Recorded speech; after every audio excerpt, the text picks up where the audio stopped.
தமிழொலி சொந்தங்களுக்கு வணக்கம். தமிழொலியின் இன்றைய காலை நேர தலைப்பு செய்திகள். மூத்த பிரஜைகளின் சேமிப்பு வட்டி வீதங்கள் தொடர்பில் தெளிவான பகுப்பாய்வை மேற்கொள்ளுமாறு ஜனாதிபதி ரணில் விக்ரமசிங்க பணிப்புரை விடுத்துள்ளார்.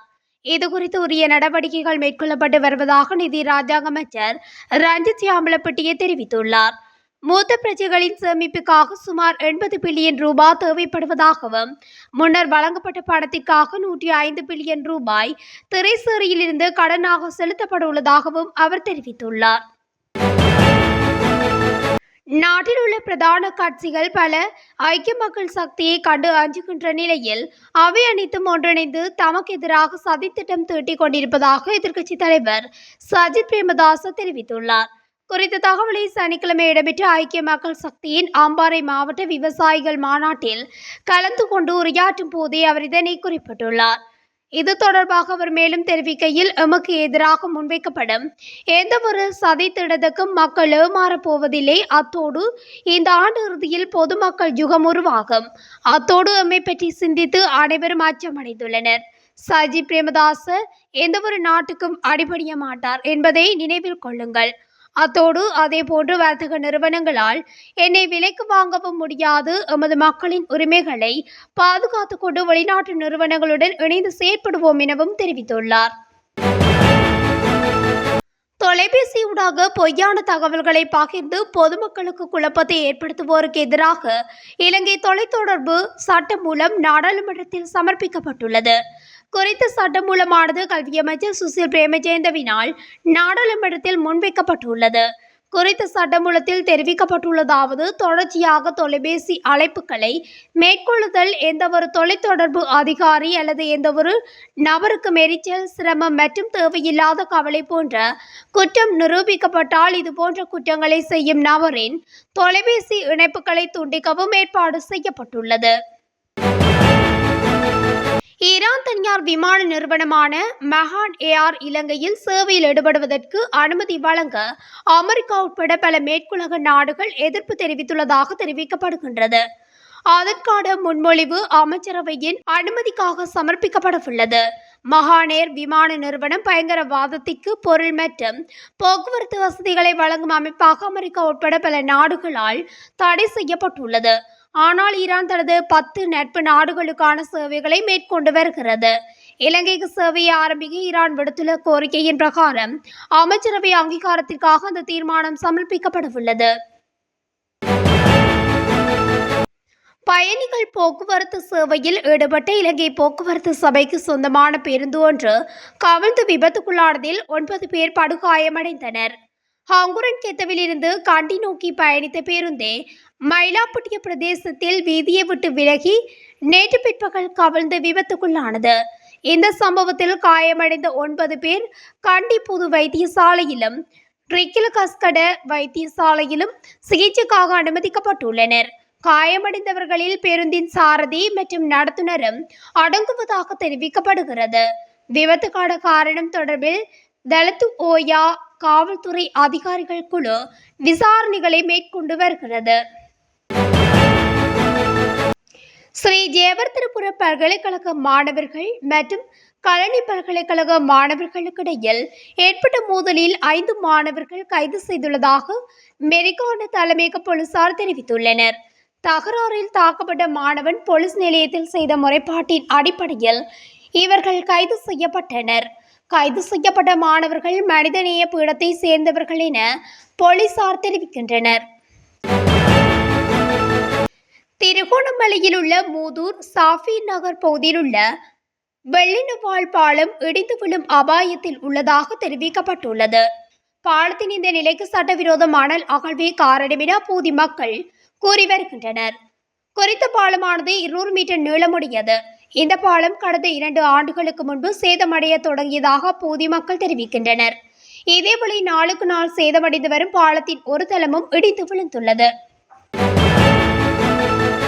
நாட்டில் இளைஞர்களிடையே டினியா எனப்படும் தோல் நோய் வேகமாக பரவி வருவதாக சுகாதார அமைச்சு எச்சரிக்கை விடுத்துள்ளது.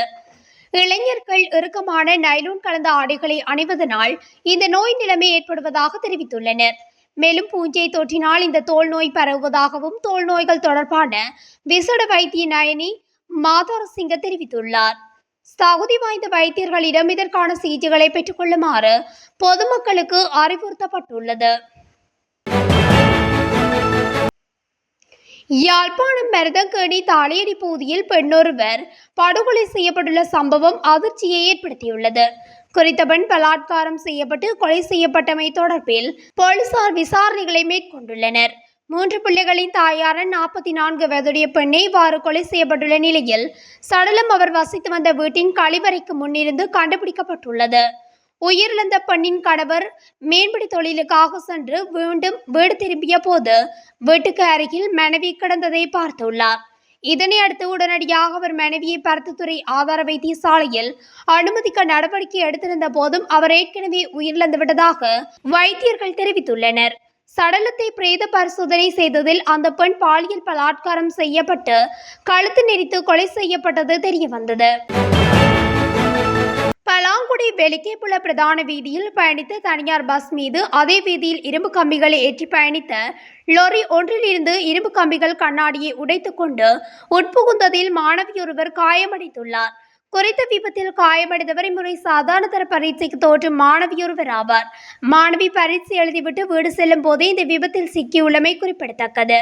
குறித்த மாணவி கழுத்து மற்றும் முகப்பகுதிகளில் கம்பி குத்தி காயமடைந்ததை அடுத்து பலாங்குடி வைத்தியசாலையில் சேர்க்கப்பட்டு பின்னர் மேலதிக சிகிச்சைக்காக ரத்தினபுரி போதனா வைத்தியசாலைக்கு மாற்றப்பட்டார். கடந்த மார்ச் மாதத்துடன் ஒப்பிடுகையில் ஏப்ரல் மாதத்தின் சுற்றுலாத்துறை வருமானம் 112.7 மில்லியன் அமெரிக்க டாலர்களால் அதிகரித்துள்ளது. இலங்கை மத்திய வங்கி வெளியிட்டுள்ள அறிக்கையில் இந்த விடயம் தெரிவிக்கப்பட்டுள்ளது. கடந்த மார்ச் மாதத்தில் 338.4 மில்லியன் அமெரிக்க டாலர்களாகவும் ஏப்ரல் மாதத்தில் 225.7 மில்லியன் அமெரிக்க டாலர்களாகவும் சுற்றுலாத்துறை வருமானம் பதிவாகியிருந்தது. அதே நேரம் கடந்த 2023ஆம் ஆண்டு ஏப்ரல் மாதத்தில் சுற்றுலாத்துறை வருமானம் 148.2 மில்லியன் அமெரிக்க டாலர்களாக பதிவாகியிருந்ததாக இலங்கை மத்திய வங்கி அறிவித்துள்ளது. நாட்டுக்கு வரும் வழக்கமான வெளிநாட்டவர்களின் எண்ணிக்கை பாதிப்படைவதால் வருகை தரும் விசா மட்டுமல்ல இணையதளத்தின் ஊடான விசா முறையும் முன்னிறுத்தப்பட வேண்டும் என்று குடிவரவு மற்றும் குடியகல்வு திணைக்களத்தின் அதிகாரி ஒருவர் வலியுறுத்தியுள்ளார். இணையதள பிரச்சினைகள் காரணமாக கட்நாயக்க சர்வதேச விமான நிலையத்தில் சுற்றுலா பயணிகளின் வருகை குறிப்பிடத்தக்க அளவில் குறைவடைந்துள்ளதாக தனது அடையாளத்தை வெளிப்படுத்த விருப்பம் கொள்ளாத இந்த அதிகாரி குறிப்பிட்டுள்ளார். தம்புளை திகம்பத்தகாக முகாமிற்கு அருகில் இடம்பெற்ற வாகன விபத்தில் பெண் ஒருவர் உயிரிழந்துள்ளார். திருமண நிகழ்வொன்றில் கலந்து கொண்டு வீடு திரும்பிக் கொண்டிருந்தவர்களை ஏற்றிச் சென்ற கப்ரக வாகனமும் பாரவூர்தி ஒன்றும் நேருக்கு நேர் மோதியதில் குறித்த விபத்து இடம்பெற்றுள்ளது.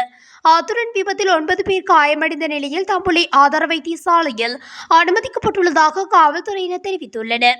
விபத்தில் படுகாயமடைந்த கப்பண்டியில் பயணித்த பெண் ஹாபரணை வைத்தியசாலையில் அனுமதிக்கப்பட்ட பின்னர் உயிரிழந்துள்ளதாக போலீசார் மேலும் குறிப்பிட்டனர். மதவாச்சி மகதீவு வெவ அடவீர கொள்ளேவ பகுதியில் பெண்ணொருவர் துப்பாக்கி சூட்டுக்கு இலக்காகியுள்ளார்.